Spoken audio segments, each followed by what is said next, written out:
recording an oral history of Joe Peterson, D Company of the 66th Armored Infantry, doing so at the 69th Annual Reunion of the 12th Armored Division, Omaha, Nebraska, July 25th, 2015. Once again, Joe, I want to thank you for agreeing to sit down with me again.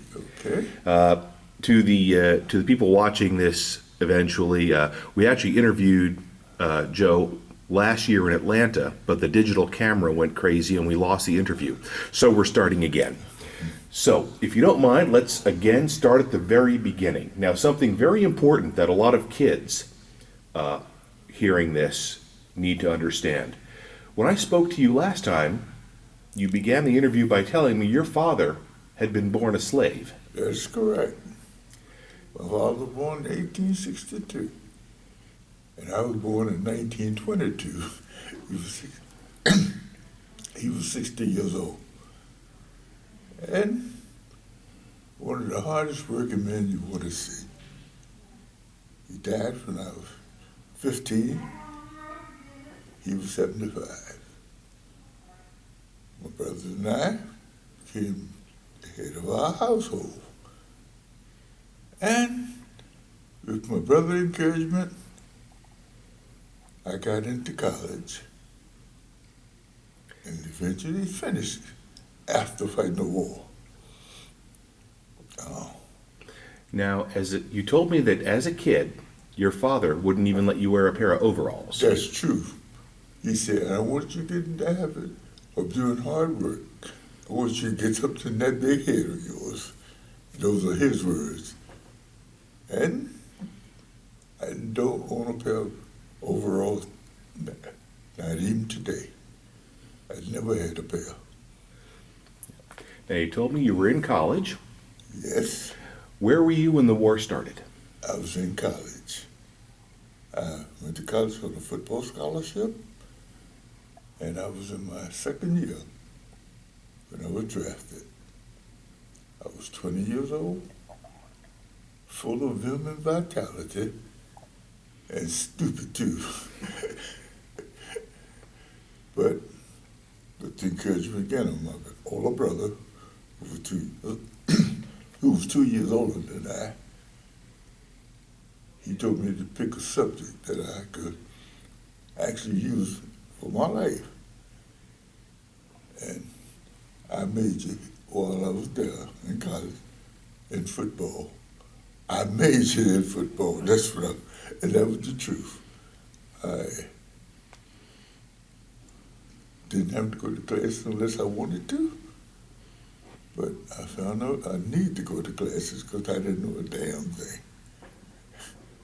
And after the war, I went back to college, still majored in football, until I met my first wife.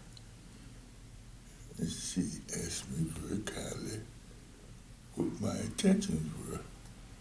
I said, try to live as long as I can. She said, those are no intentions, those are just things you want to do. I said, well, I don't know. She said, would you go do something to get something in that big head of yours? I said, gosh, that is right. There's a life after school, isn't it? He said, yes. I said, well, there was a little drugstore on the campus, and a young lady who had just finished pharmacy school, and I began to talking to her, and she said, you know what, you might make a good pharmacist. I said, sure, you kidding me? She said, I'm gonna put in an application for you. And she did. And I was accepted to the pharmacy school, did well, came out, got a darn good job, and life became a beautiful picture for me. I married, had my son, who was named after my father, who I'm also named after, and he brought nothing but wonderful things into our lives. And 7 years later, I had a daughter who also has had wonderful things for life.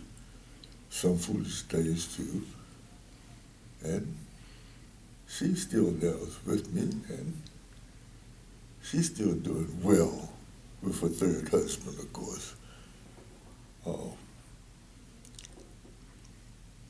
3 years, 4 years, 5 years after she was born, I had another daughter. She was born with a very handicapped condition. The fact is, she's only 4'1" in height, with quite a few things that we would consider unpleasant about her. But she went to college. She came out at the top of her class. She's now married. Has given me 2 great-grandsons, whom I love very dearly. One of which finished the University of Indiana. The other one still trying to find himself, with my help, of course.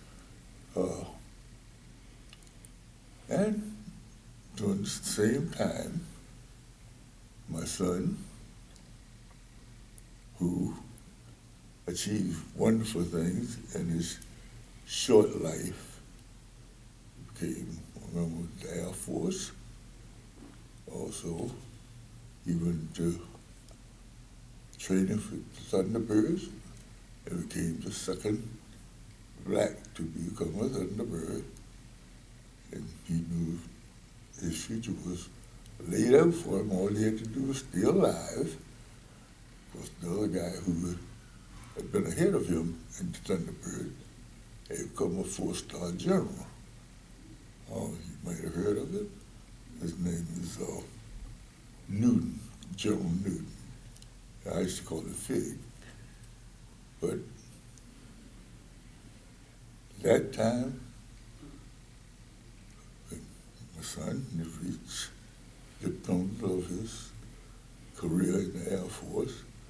In practice, there was the time he was trying to perform, and there was a malfunction in the plane of the leader, and the whole diamond went into the ground,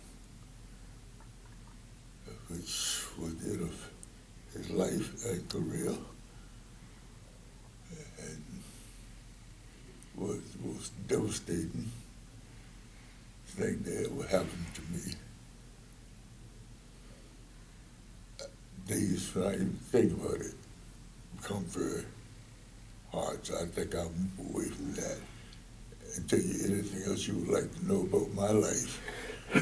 Well, let's talk about your entry into the Army during the war, your training, and what you saw overseas. Okay, I was first put in a port battalion. If you don't know what a port battalion is, it was the thing that where you're supposed to wear those overalls that my father told me not to ever put on. And I became what you call a checker, inventory and everything that went up on a ship.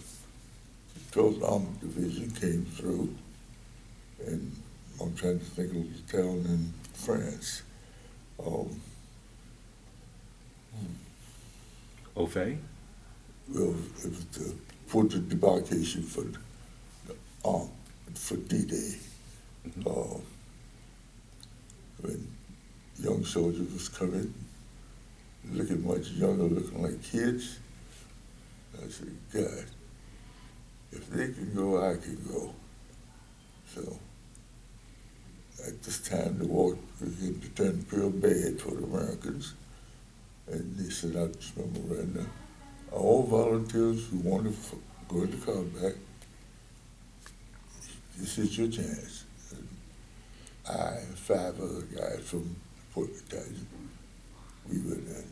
We put up for volunteer to go into combat. We trained for about 3 to 6 weeks. And all our training consisted was firing a gun and how to stay alive. I went finished that area of training. I went joined the 12th Army Division just after they crossed the bridge into Worms. And from there on, I was on the line for 39 days. So that was K ration eating for 39 days. If you ever had a K ration, you know what it is. And they put me as a scout for my platoon, which is, if you don't know, a scout is the guy who's 40 to 50 yards in front of the rest of the outfit to see if there's an object in front of you or to draw fire.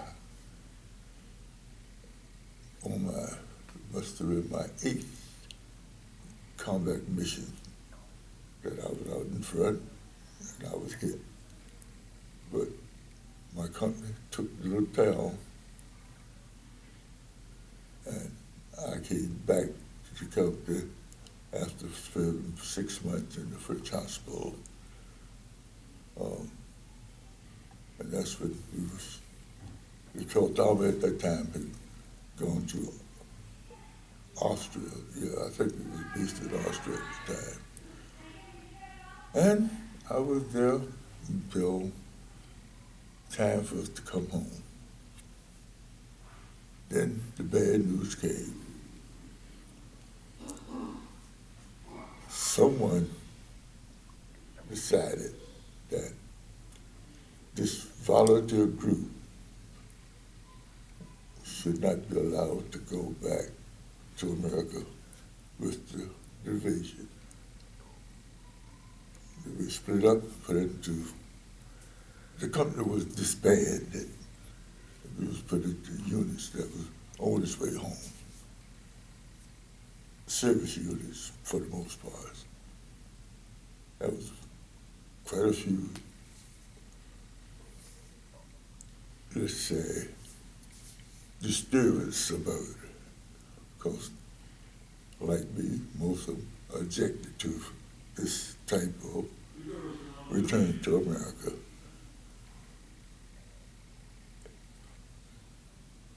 I did come back, went back to school,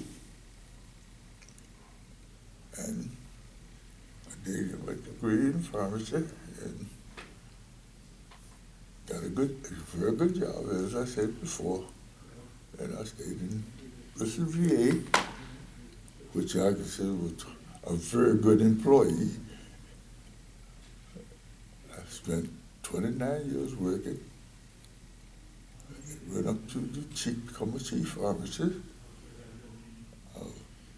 Spent most of my time in Tuskegee, Alabama, working for the VA. And my last 5 years, I was shipped back to Virginia as chief pharmacist, Hampton, which was right across the water from my hometown.